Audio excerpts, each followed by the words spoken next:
because I'm gonna order stickers today so that I have them hopefully in time for the restock because I know people want them. Okay, I'll put them on. Thank you, honey. I appreciate it. You want to look at it quick and see if it's Sure. Give me 2 seconds.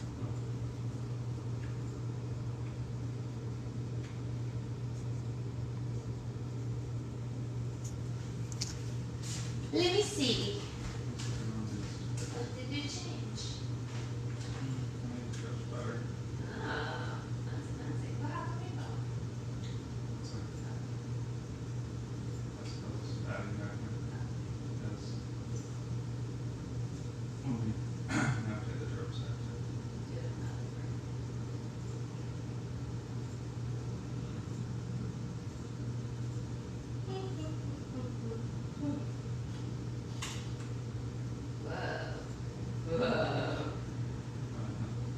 That'll be right.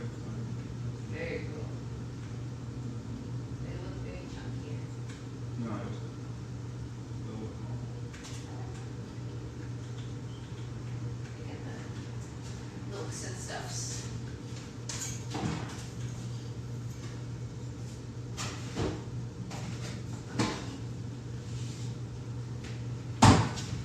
Down to our last 2 English muffins, but that's okay because we can go shopping and get more. This thing is very sharp.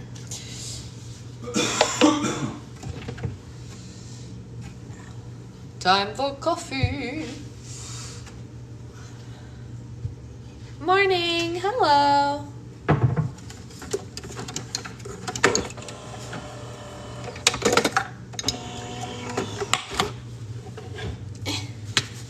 You're on your way to Jersey City. Why? Why would you want to do that? Oh my god, we're back on Land of Stories. We are! Today should be chapter 3 of book 4. Oh my gosh, right, Sarah? It's so sweet. And there's also a Halloween version of it that she gave me. I love it. I love the sweater. I'm very into it. Very into it. You're making candles for your birthday. Oh, well, that's different. That's exciting. That's a good reason to go there.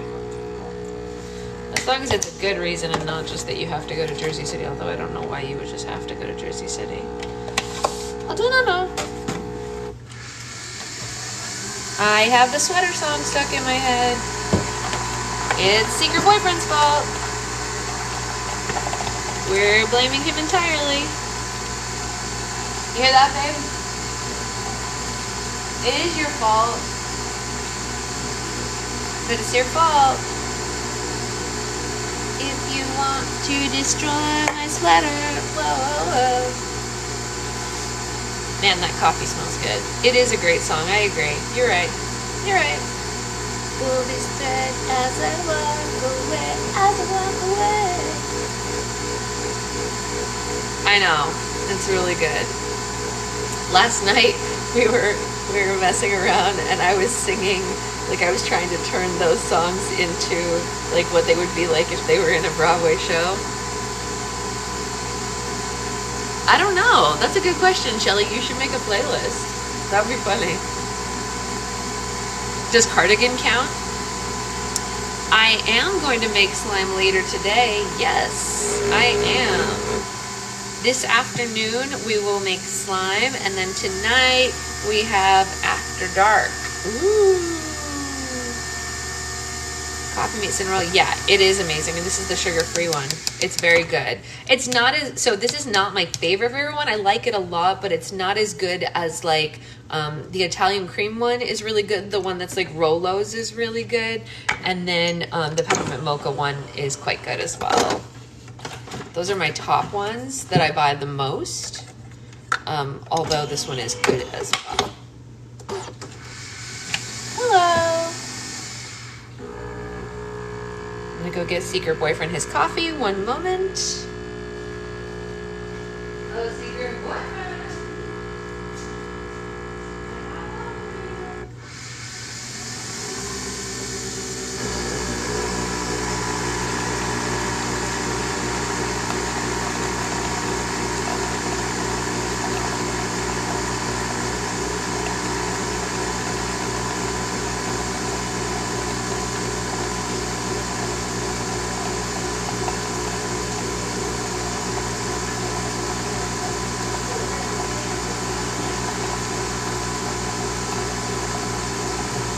we were just talking about how we're going to order the Slime is My Safe Word stickers to hopefully have them in time for Morning Shira. Hopefully we'll have them in time for the restock. We'll see. Maybe we will. If not, we'll have them, you know, for after. But it would be nice to have them in time for the restock. It would be nice. Hey, Becca.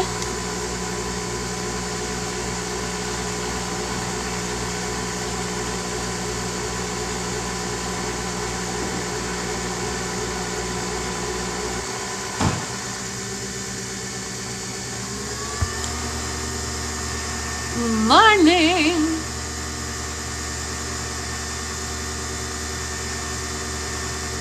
There's coffee on my fingernail. Why? Why are you like this? Look at Shira. It's uncut.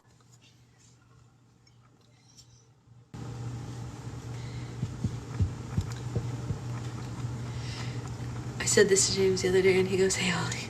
That's funny. Good morning. Whoa.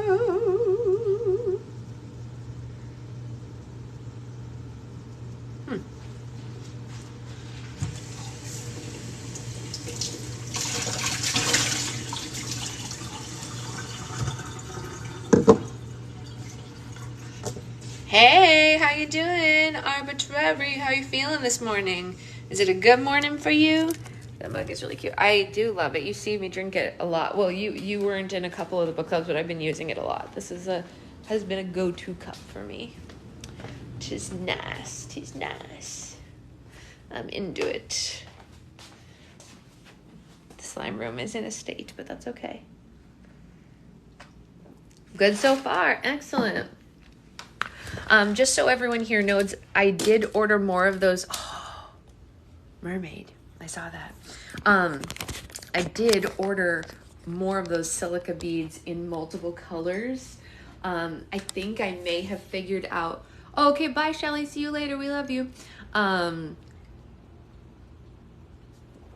may have figured out how to do that thing, but it's gonna have to be sold as a kit because everyone was right. It is the moisture that does it, so it happens in the moment. So I'll need to make a sand or some kind of slime with the sand and the whatever all in it, and then include a little 2-ounce jar of the silica because you need a lot. It doesn't work if you only have a little bit of the beads. You have to have a good amount of the beads. So I'll have to have a side jar, a side chick, if you will, of the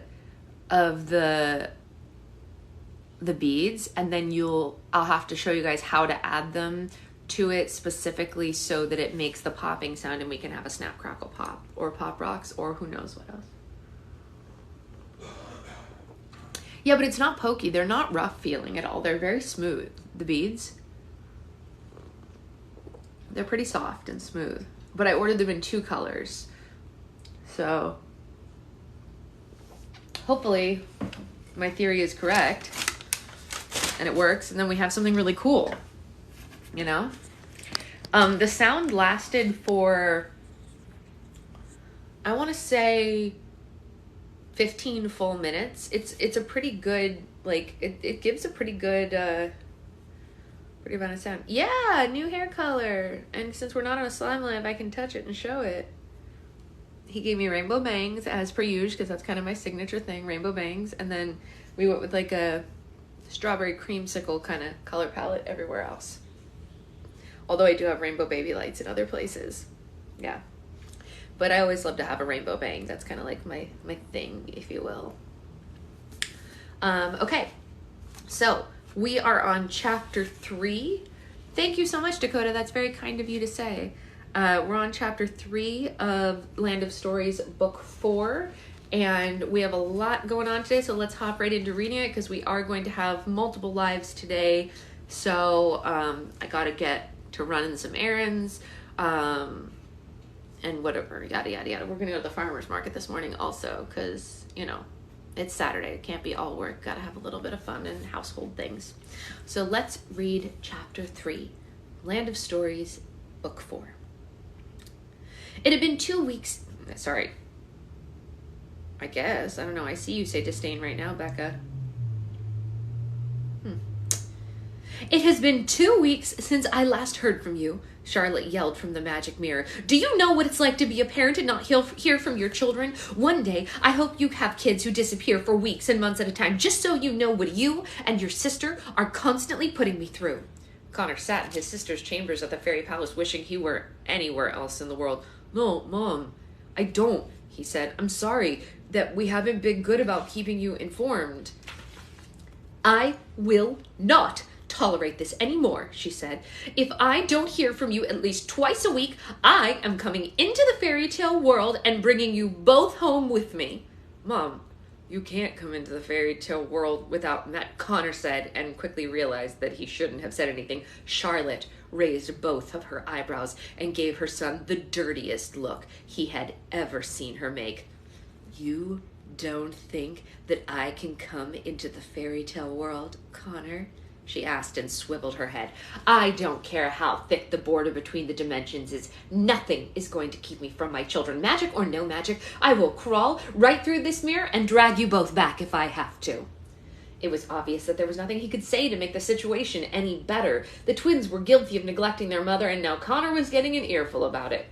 Mom, you have every right to be mad, but please chill out. Connor, Jonathan, Bailey, don't you dare tell me to chill out, he said. He knew he was in serious trouble whenever she used his full name. How am I supposed to chill out when my 14-year-old children are fighting armies and dragons in another world? Actually, Grandma's the one who fought the dragon, he said. The dragon is going to look like a bunny compared to me if I have to come over there, Charlotte warned. And where is your sister? Why isn't she talking to me? The twins had agreed that it was best to keep the details of their latest escapades as basic as possible when they talked to their mother. If she was this mad at them for not contacting her regularly, Connor couldn't imagine how she might react if she found out that the man that they were hunting down could potentially be her deceased husband. Alex is in a meeting with the fairy council, Connor said. She's not trying to upset you. She's just got a lot on her plate right now since Grandma's gone.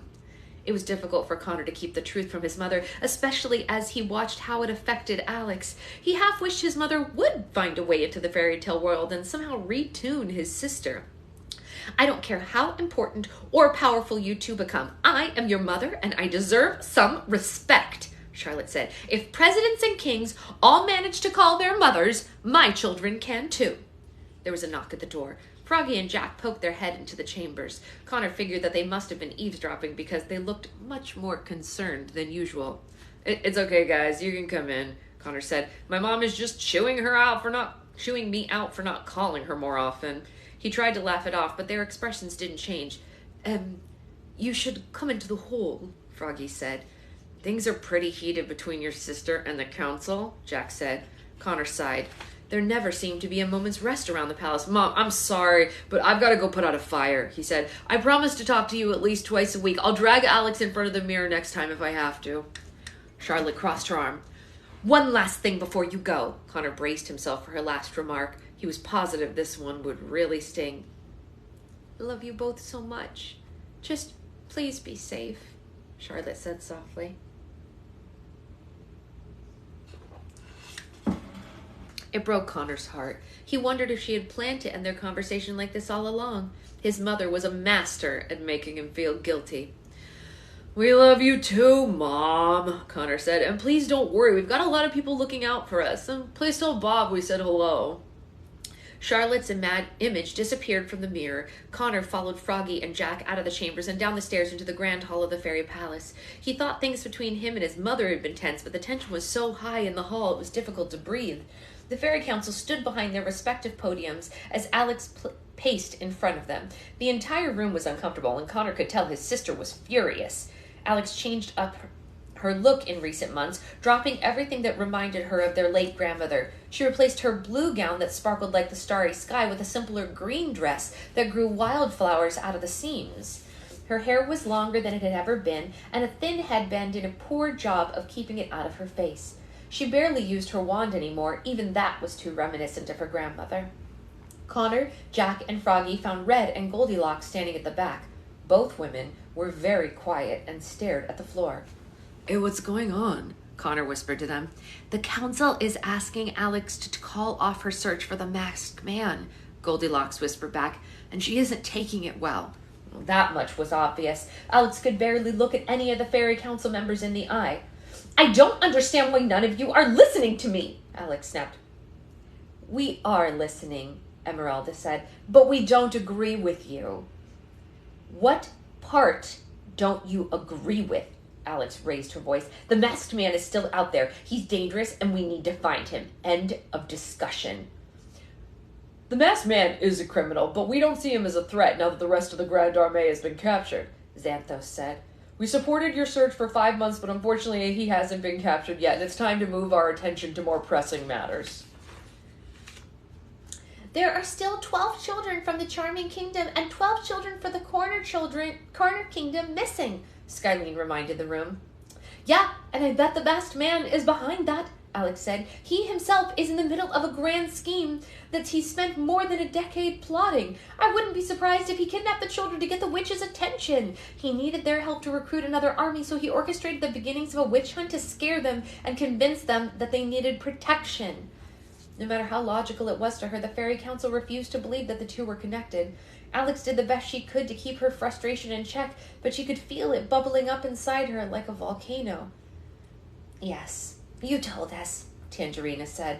The masked man plans on recruiting an army from beyond our wildest imaginings, using the potion that he stole from your grandmother's chambers. We understand why this would concern you, Emeralda said. However, it sounds like a delusional man's fantasy more than a well-thought-out plan. Alex shook her head. She was far more stubborn than all of them put together. I am the fairy godmother, and I became the fairy godmother by following my heart, she said. And my heart is telling me that the masked man is up to something. I'm not going to change my mind until he's caught. The members of the Fairy Council eyed one another. This is what they were afraid of. Emeralda closed her eyes and took a deep breath. This is not a request, Alex, the Green Fairy said. Either you call off the search for the masked man or we'll be forced to take action against you. The tensions instantly doubled in the hall. Alex looked back at Connor and their friends, but they were just as stunned as she was. Excuse me? Alex asked and crossed her arms. What do you mean, take action against me?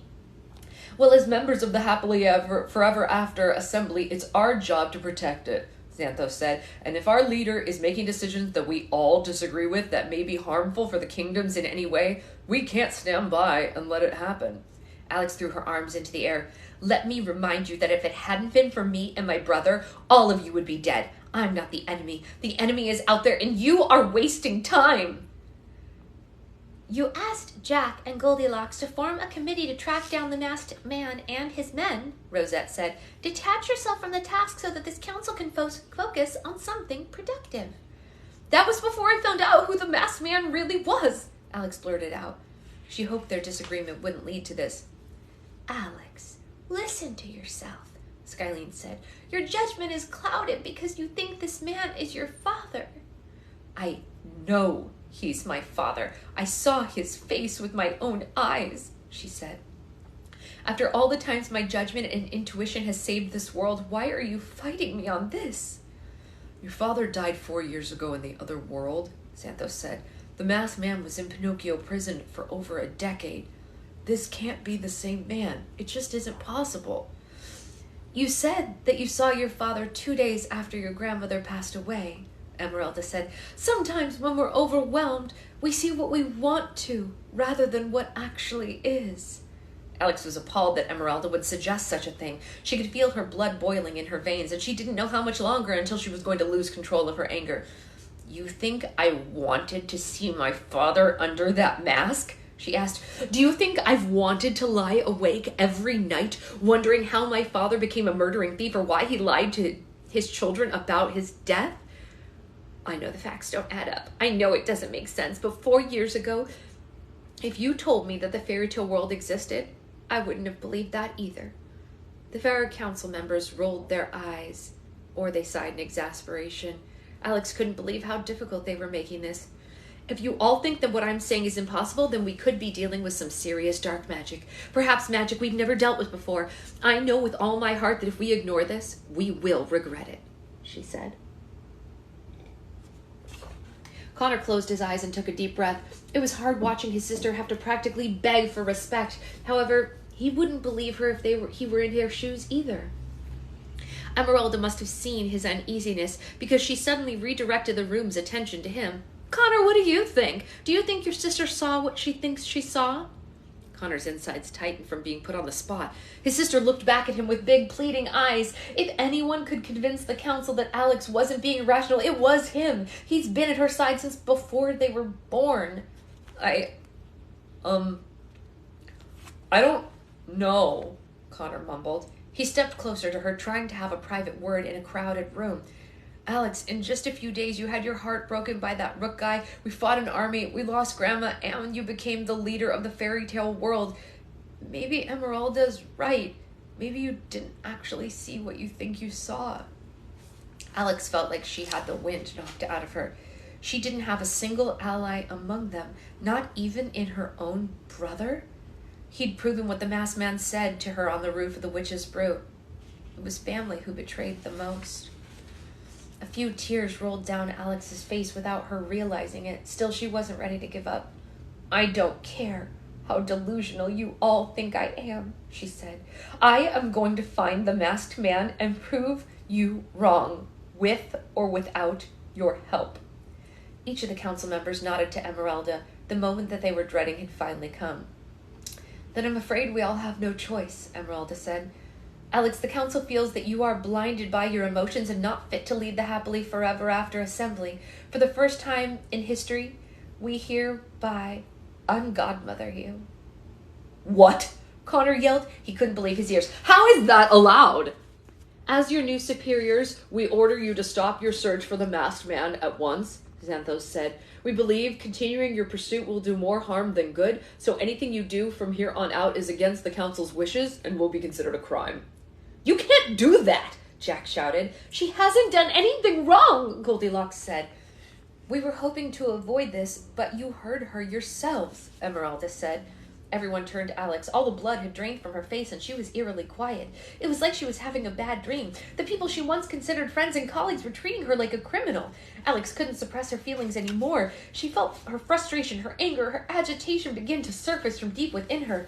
As emotions surged through her body, she went numb and completely lost control of her rage. Oh no, Connor whispered to his friends, this isn't going to be good.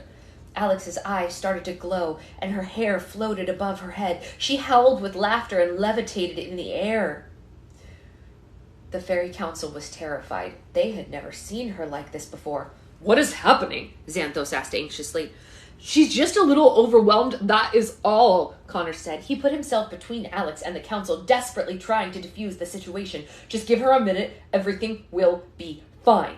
Alex jerked her head up and reached towards the sky. A series of lightning bolts rained down from the clouds and hit the council's podiums until each of them exploded. The members of the council dived to the floor for safety. Everyone in the entire hall looked to one another in panic. None of them knew what to do. Seize her! Emeralda shouted. The fairy tale council flew into the air and surrounded Alex from all different angles. Alex waved her hands around her body, and tall waves of flames circled around her, blocking them as they approached. The flames shot into the air with the power of a large rocket. The blast was so strong that Connor was knocked clear across the room. The flames disappeared and Alex vanished into thin air. The grand hall became so quiet that you could almost hear everyone's hearts racing in unison. Emeralda sprinted towards Connor. He struggled to get to his feet, but she didn't offer him a hand. How long has this been going on? She demanded. Her eyes were wide and her nostrils flared. On and off for a couple of months, he said, but she's never done anything like that before. Why didn't you bring this to our attention? Emeralda said. She used the same tone his mother did in Alex's chambers. Oh, come on now, Red said, trying to lighten the mood. She's just a teenage girl. I used to throw tantrums like that all the time. Granted, I never disappeared into a blazing inferno, but that was not a tantrum, Emeralda said. Then what's going on with her? Connor asked. My guess is that your sister's so drained from chasing the masked man that she's lost touch with herself, Emeralda said. She has no control of her powers. Yeah, tell me something I don't know, Connor said. So how do we help her? Emeralda ignored him and turned to the other members of the fairy council. I want all of you to contact the kings and queens of the Happily Forever After Assembly at once, she instructed. Tell them all to cease contact with Alex immediately. We must put all our efforts into finding and capturing her by any means necessary. Connor felt like he had whiplash. In one meeting, his sister had gone from the fairy godmother to the most wanted person in the fairy tale world. Whoa, whoa, whoa, whoa, Connor said, putting himself between the council members. That's Alex we're talking about. She had a breakdown. What's the big deal? Connor wasn't the only anxious one. The fairy council, Jack, Froggy, Goldilocks, and Red huddled around Emeralda. We all know Alex is a very powerful person, perhaps the most powerful fairy we've ever known, Emeralda said. Her magic is fueled by heart, and whatever happened in the fairy godmother's chambers between her and the masked man 5 months ago has broken her emotionally. If we don't stop her, if she can't get a grip on her emotions, she may lose control of herself forever. Okay, Connor said. The grave look in Emeralda's eyes was scaring him. Then what can I do? Find her before it's too late, she said. I've seen this happen once before. All it took was a broken heart to take one of the most gifted fairies I had ever known and turn her into a foul and dangerous creature. The situation was very different, but all the signs are there. Connor gulped. Who was it? He asked. Emeralda paused, hesitating to tell him. The Enchantress, she said.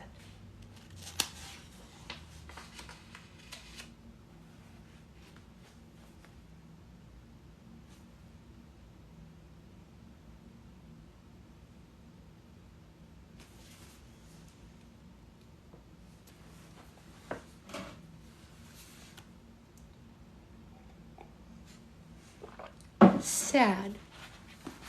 Well, I'm sad to be done because I know that good stuff is coming, because the next chapter is called Goose on the Lamb, which I assume means that Mother Goose is returning in the next chapter. We don't read on Sundays, so we won't be reading tomorrow, but Monday we will probably experience the return of Mother Goose, and we all know exactly what that means. It means fun voices. Goose on the Lamb. All right. I'll see you all later, and we'll see Mother Goose on Monday.